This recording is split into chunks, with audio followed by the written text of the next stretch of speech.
મિત્રો મજામાં? ગયા લેક્ચરમાં આપણે બે ટોપિકની ચર્ચા કરી. એક પ્રભાવિતાનું સ્પષ્ટીકરણ અને બીજું અપૂર્ણ પ્રભુતા. આજે નવો ટોપિક શરૂ કરીએ, સહપ્રભાવિતા અથવા રુધિર જૂથનો વારસો. જનરલી આપણા મેન્ડેલ અંકલનું એક કન્ફર્મેશન મગજમાં આપણે ફિક્સ રાખીશું.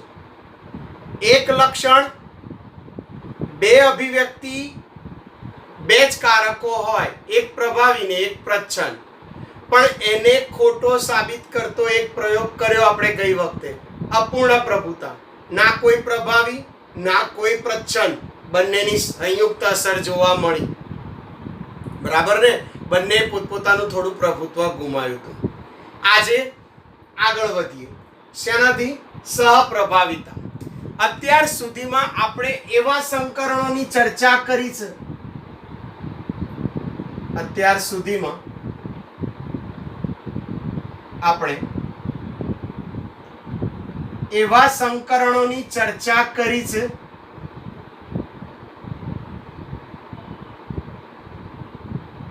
કેવી? એવા સંકરણોની ચર્ચા કરી છે જ્યાં F1 પેઢીમાં, એટલે F1 પેઢીનું જે પરિણામ મળી આવે એ F1 પેઢીમાં બે પિતૃમાંથી કોઈ એક પિતૃના લક્ષણો વ્યક્ત થતા હોય, કોઈ એક પિતૃના લક્ષણોની અભિવ્યક્તિ થાય, એ કયું?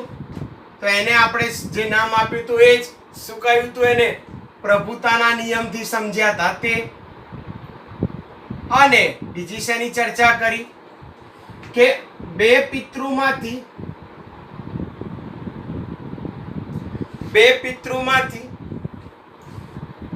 વચગાળાની લક્ષણો પ્રદર્શિત થાય.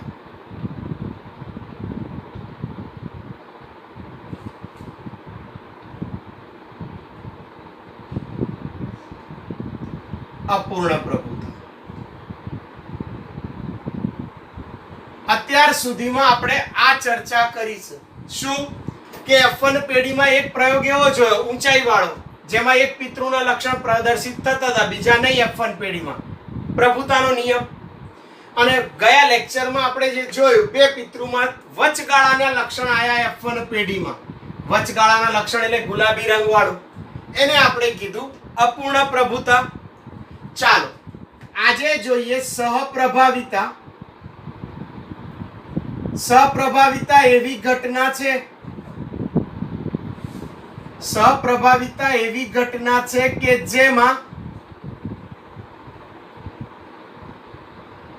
F1 પેઢીમાં પ્રાપ્ત થતી સંતતિમાં, F1 પેઢીમાં પ્રાપ્ત થતી સંતતિ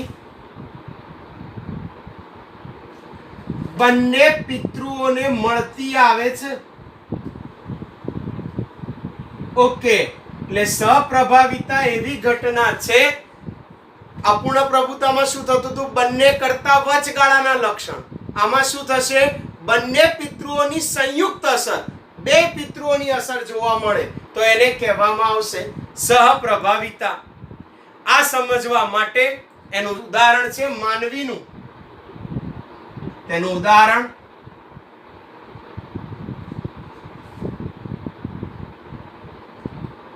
મનુષ્યમાં એબીઓ રુધિર જૂથનું, એબીઓ રુધિર જૂથનું નિર્ધારણ કરવા વાળા લક્ષણો જવાબદાર છે. રુધિર જૂથનું નિર્ધારણ કરવા વાળા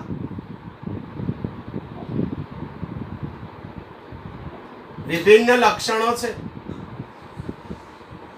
okay, so moral of the story, સહપ્રભાવિતા એવી ઘટના થશે જ્યાં F1 પેઢીમાં મળતી સંતતિ બંને પિતૃઓને મળતી આવશે. આપણે ઓલરેડી 11મા ધોરણમાં 18મા ચેપ્ટરમાં રુધિર જૂથ વિશેની ચર્ચા કરી ગયા. આ રુધિર જૂથ થિયરીમાં નથી આપ્યું, પણ તમને ખાલી જાણકારી એ વખતે બી કીધું હતું. કાર્લ લેન્ડસ્ટીનરે રુધિર જૂથ અંગેની વર્ણન રજૂ કર્યું. કાર્લ લેન્ડસ્ટીનરે એબીઓ રુધિર જૂથ નક્કી કર્યું હતું. હવે આ રુધિર જૂથનું નિયંત્રણ કરે છે કોણ? તો થિયરી આગળ વધારીએ કે એબીઓ રુધિર જૂથનું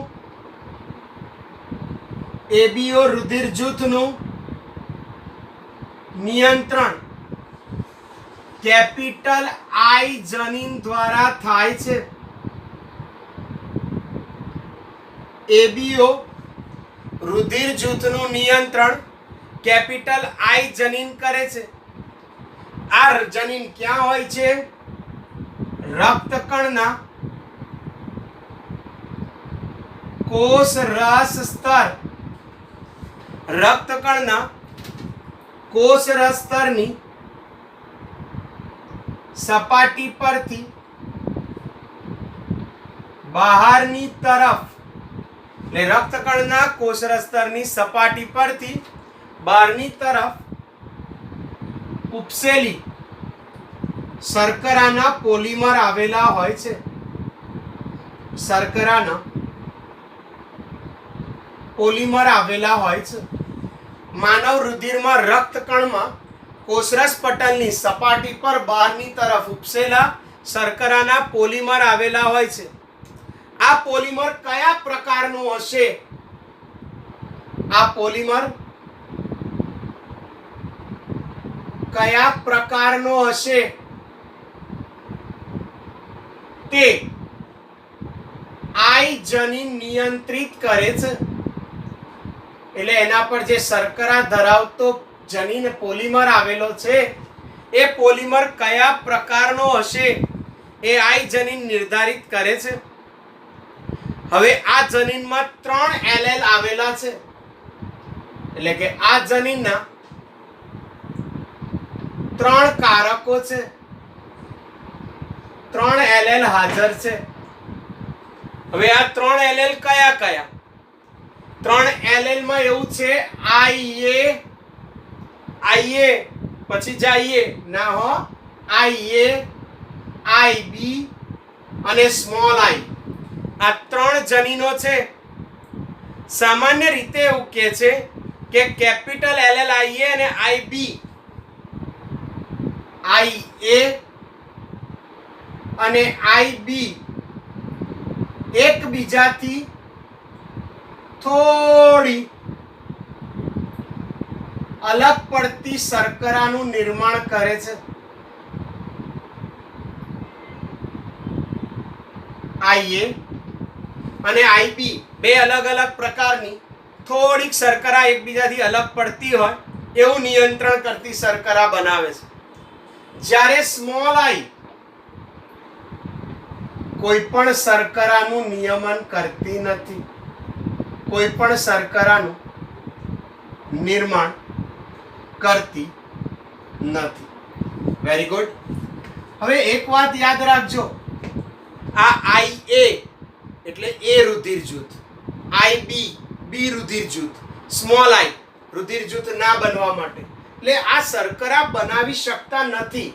સ્મોલ આઈ એ શર્કરા ન બનવા માટે, જ્યારે કેપિટલ આઈ અને કેપિટલ આઈબી એકબીજાથી થોડી અલગ પડતી શર્કરા બનાવે છે. એક વાત ચોક્કસ છે, આપણે એ વાત તો સ્વીકારવાની છે કે જનીન હંમેશા જોડમાં હોય, 3 નહીં હોય. આ 3 માંથી કોઈ પણ 2 નું ઝુમખું, આ 3 માંથી કોઈ પણ 2, કારણ કે જનીન જોડમાં હોય, 3 માંથી કોઈ પણ 2 જ સજીવમાં હાજર હશે. તો હવે શું કરીશું? મનુષ્ય કેવો છે? મનુષ્ય દ્વિકીય સજીવ છે. મનુષ્ય દ્વિકીય સજીવ છે, એટલે પ્રત્યેક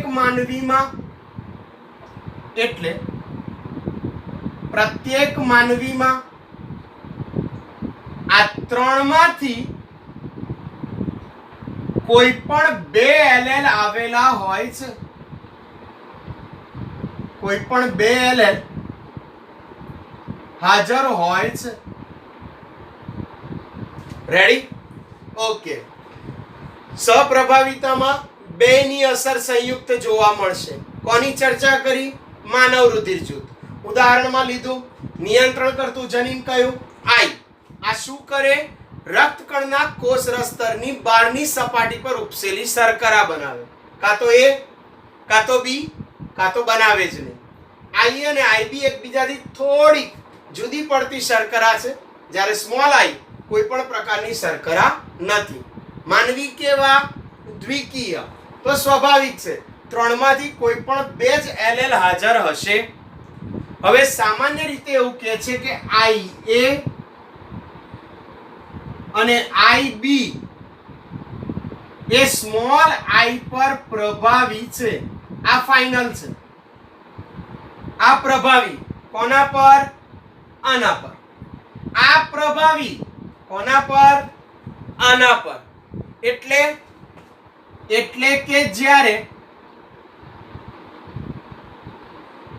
આઈ એ આઈ હોય ને, એટલે કે જ્યારે આઈ એ આઈ હોય ને તો કોણ વ્યક્ત થશે? ફક્ત આઈ એ વ્યક્ત થશે, કારણ કે આ પ્રચ્છન્ન થશે. જ્યારે આઈ બી આઈ હોય ને તો ફક્ત આઈ બી વ્યક્ત થશે. કેમ? આ પ્રભાવી, આ પ્રચ્છન્ન. પરંતુ જો જ્યારે આઈ એ અને આઈ બી આવું હોય એટલે આ બે પ્રભાવી હાજર હોય તો ના આ પ્રભાવી રહેશે ના આ પ્રભાવી રહેશે, તો બંનેની સંયુક્ત અસર રહેશે. એટલે સંયુક્ત રીતે આઈએ અને આઈબી બંને વ્યક્ત થશે. એબી ગ્રુપ જે થશે ને એ આને આભારી વ્યક્ત થશે. આ બંને વ્યક્ત થાય આ ઘટનાને સહપ્રભાવિતા કહે છે.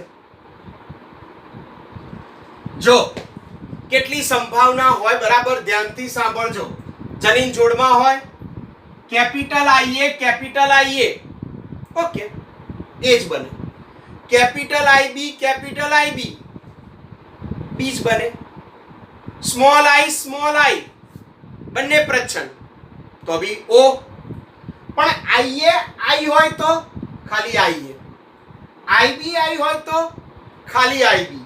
પણ આઈએ આઈબી હોય તો બંનેની સંયુક્ત અસર, અને બંનેની સંયુક્ત અસર વ્યક્ત થાય એ જ ઘટનાને સહપ્રભાવિતા કહેવાય.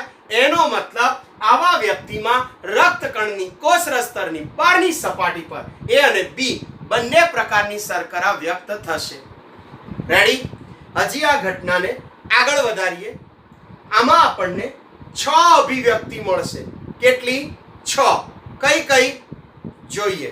હવે આગળ શું કીધું? ભિન્ન એલેલ ને કારણે, ભિન્ન એલેલ એટલે 6 જુદા જુદા પ્રકાર હતા. એટલે ભિન્ન એલેલ ને કારણે 6 પ્રકારના સંયોજનો તૈયાર થાય છે. 6 પ્રકારના સંયોજનો થાય છે. અત્યાર સુધી બોલીને સમજાય, હવે લખીને સમજાઈએ. એટલે એવું કહે છે કે 3 અલગ અલગ એલેલ જોડમાં ગોઠવાતા 6 પ્રકારના જીનોટાઇપ, 6 પ્રકારના જનીન પ્રકાર, જેને આપણે જીનોટાઇપ કહીએ છીએ, અને 4 પ્રકારના ફિનોટાઇપ, સ્વરૂપ 4 જ પ્રકારના મળશે. 4 પ્રકારના ફિનોટાઇપ પ્રાપ્ત થશે. કેવી રીતે? તો સામાન્ય રીતે એક વાત સમજો. આપણે એબીઓ રુધિર જૂથની ચર્ચા કરી. જનીન જોડમાં હતા પણ આમાં તો આપણને મેન્ડેલના પ્રયોગમાં શું થતું હતું, કાં તો ઊંચા ને કાં તો નીચા બે જ વિકલ્પ મળતા હતા. અહીંયા તો 6 પ્રકારના તો જનીન પ્રકાર છે, 4 સ્વરૂપ પ્રકાર છે, એટલે વિકલ્પ એક કરતા વધારે મળી આવે એટલે એવું કહી શકાય કે તેથી એબીઓ રુધિર જૂથ, તેથી એબીઓ રુધિર જૂથ બહુવૈકલ્પિક અથવા બહુવૈકલ્પિક કારકોનું બહુ વિકલ્પ પૂરા પાડે એવા જનીનોનું શ્રેષ્ઠ ઉદાહરણ છે. એટલે રુધિર જૂથ એટલે શું? તો રુધિર જૂથનો વારસો સહપ્રભાવિતા પણ દર્શાવે, બહુવૈકલ્પિક જનીનો પણ દર્શાવે. એટલે બે કરતા વધારે, જેમાં બહુવૈકલ્પિક એટલે શું? જેમાં બે કરતા વધુ, એટલે કે બે કરતા વધુ એટલે કેટલા? 3 એલએલ આવેલા છે અને આ 3 એલએલ એક જ લક્ષણને નિયંત્રિત કરે છે, એક જ લક્ષણને નિયંત્રિત કરે છે. નેક્સ્ટ, વ્યક્તિમાં આલેલ પણ હાજર શું હોય? તો કહે છે કે પરંતુ વ્યક્તિમાં 2 એલેલ જ હાજર હોય છે. અહીંયા તમારી થિયરી કોન્સેપ્ટ પૂરો થઈ ગયો. પણ કે સાહેબ આ તો અમને ગોખ્યું એવું લાગ્યું, 6 જનીન પ્રકાર ને 4 સ્વરૂપ પ્રકાર, કઈ રીતે? ચલો જોઈએ. આઈએ એક જનીન પ્રકાર થયો, આઈબી બીજો જનીન પ્રકાર થયો. એ આ જનીન પ્રકાર થયો. હવે સ્મોલ આઈ આ કોઈ જનીન દર્શાવતા નથી, એટલે કોઈ શર્કરા ઉત્પન્ન કરતો નથી. ત્રીજો પ્રકાર થયો આઈબી.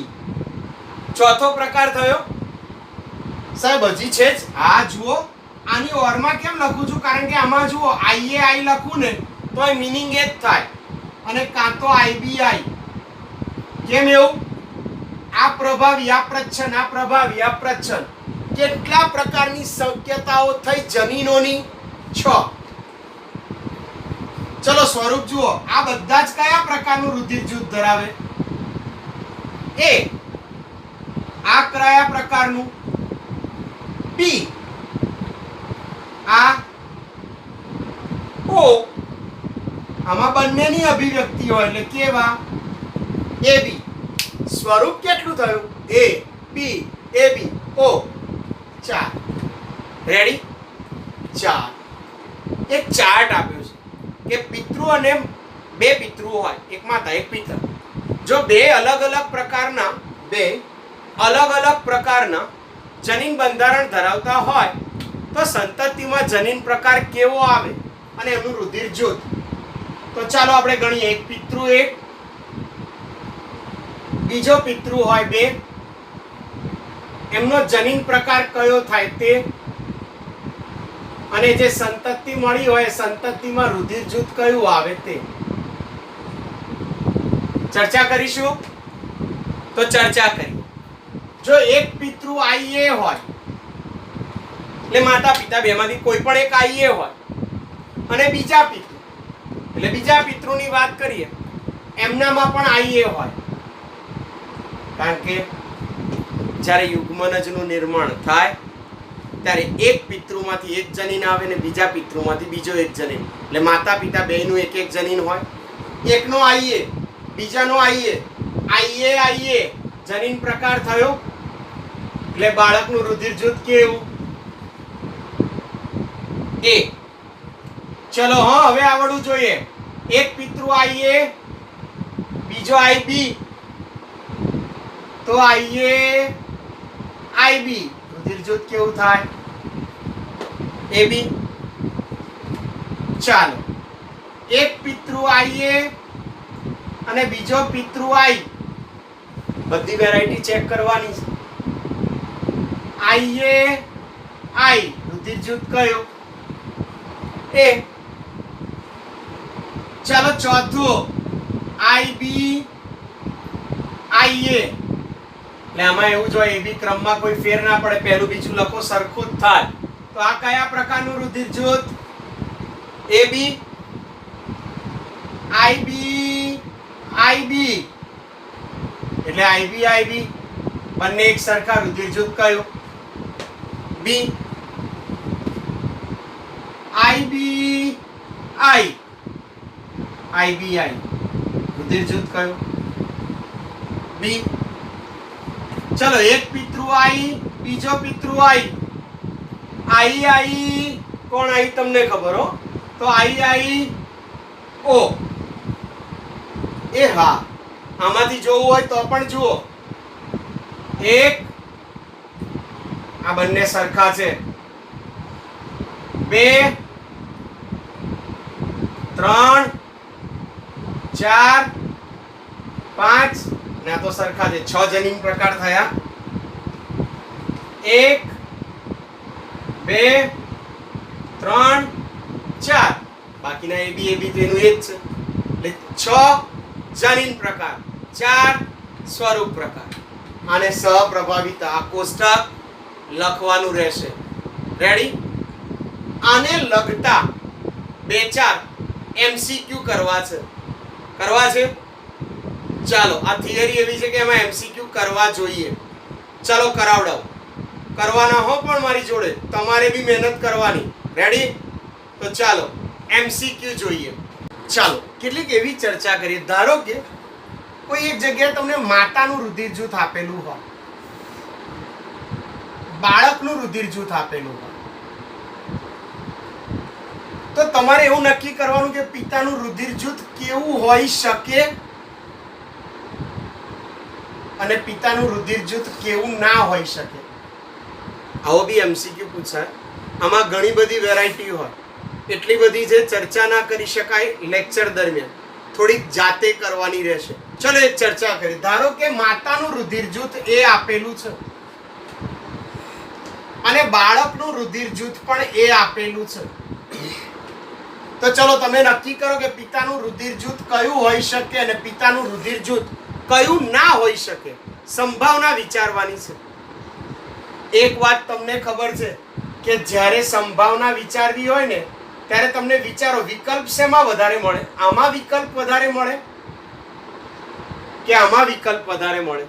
જન્યુ સર્જન કરવામાં વિકલ્પ આમાં વધારે મળે કે આમાં વધારે મળે? ઓબ્વિયસલી આમાં જ મળે.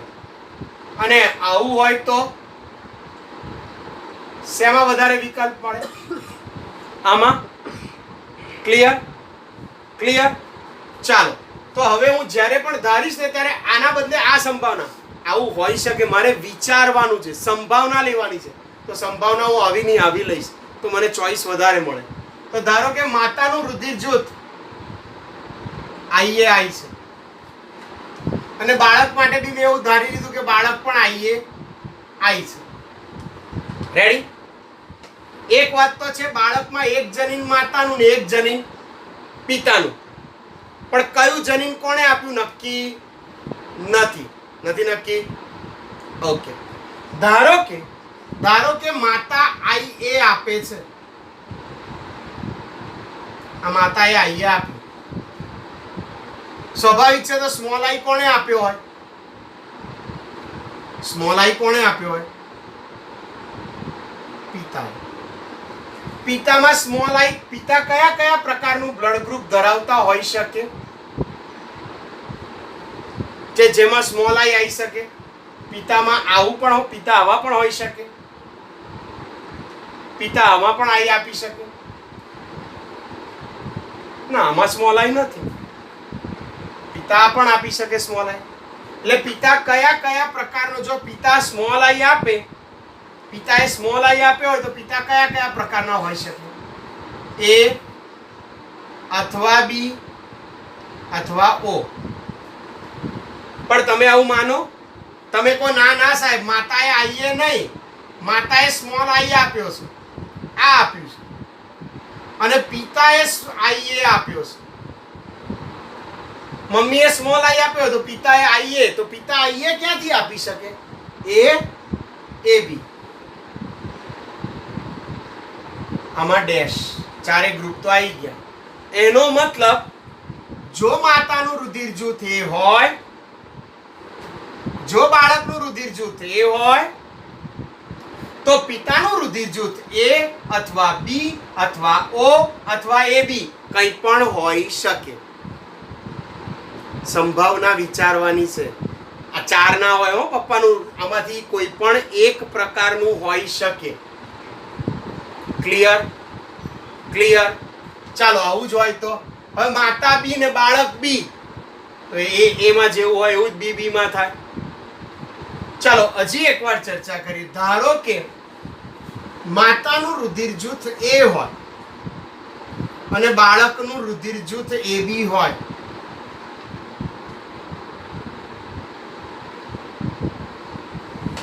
ચાલો સંભાવના વિચારો. માતા IA છે પણ બાળક તો IA IB છે. રેડી? માતાએ ફરજિયાત ગમે તે થાય માતાએ IA જ આપવાનું છે, કારણ કે માતા પાસે IB છે જ નહીં, પણ બાળક IA IB છે. તો હવે ખબર પડી ગઈ. IB કોણે આપ્યું? કોણે આપ્યું? પપ્પાએ. પપ્પા IB ક્યાંથી આપે? B અથવા AB. એટલે પપ્પા શું હોઈ શકે? B અથવા AB હોઈ શકે. અને પપ્પાનું રુધિર શું ના હોઈ શકે એ વખતે? A અથવા O વાળા પપ્પા ના હોઈ શકે. ક્લિયર? ક્લિયર? આવું જ B અને AB હોય તો B અને AB હોય તો A અને AB હોય, B અને O ના હોય. ચાલો ત્રીજી એક ઘટના જોઈએ. AB AB, માતા AB, બાળક AB. માતા AB એટલે માતા કેવું? કેવી? Sorry, IA IB. બાળક કેવું? IA IB. જો માતાએ IA આપ્યો હોત તો પિતાએ શું આપ્યો હોત? B. પિતા B ક્યાંથી આપે?